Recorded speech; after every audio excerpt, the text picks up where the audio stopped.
People have very high standards how they want their work life to be.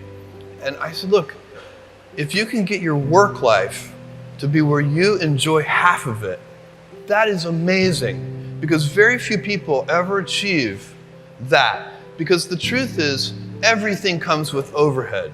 That's reality.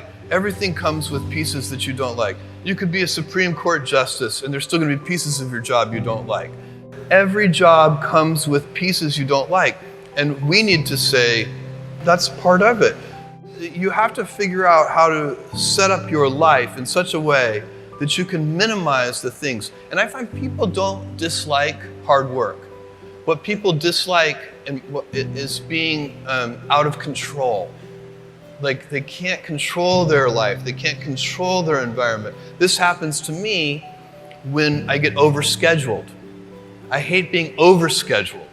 I want some time to be able to think and free myself. We all have the same amount of time in the world. Nobody has more time than anybody else. And when you become a very successful person, one of the things, you start to get overscheduled. So a young person starting their career, I think there are probably a lot of things. Some of them are very well known and people have heard them many times, they're still true. One of those that you should always focus on, a young person should find something that they're passionate about to do.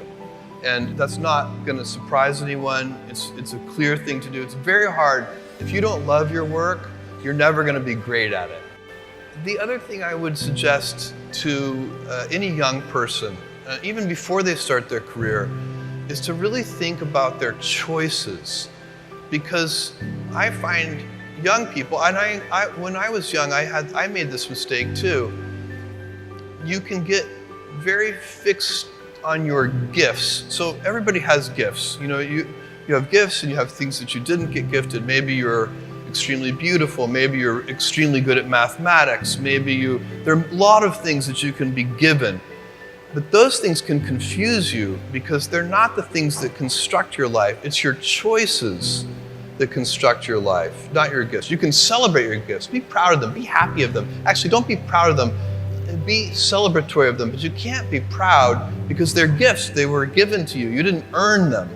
You can only be proud of the things you earn. And so as I got older, I started to realize I wasn't proud of my gifts. I was always good at school. School was always easy for me. And I was always proud that I was a great student. I got A's in all my classes. I was good at math, all of that. And I thought that's who I was. But it's not true.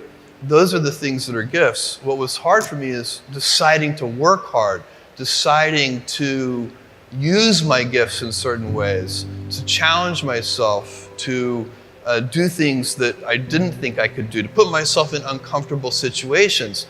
We all I would say to a young person, you can choose a life of ease and comfort, or you can choose a life of service and adventure. Which one of those, when you're 90 years old, are you going to be more proud of? My advice would be the same for any kind of entrepreneur, and that is make sure that you are focused on something you're passionate about. So if you look at the early internet companies, they were started and focused on doing something that they thought was very interesting long before the internet was fashionable in any way. We are currently an underdog once again. We've been in business for 6 years, and there was exactly 1 year where we were not the underdog, and that was 1999. I like the underdog years because it makes, I liked it when all the people we hired, their parents told them they were crazy.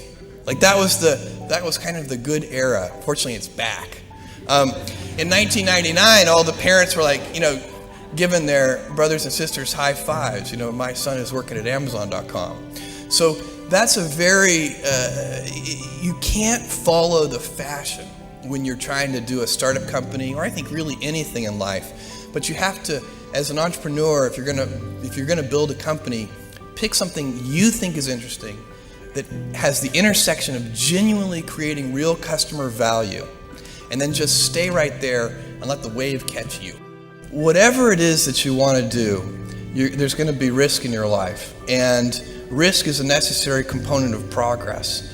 You can make any pioneering movements in the world of any kind, whether they be the geographical, physical exploration that I've just been talking about, or whether it be a more cerebral exploration of a scientific field.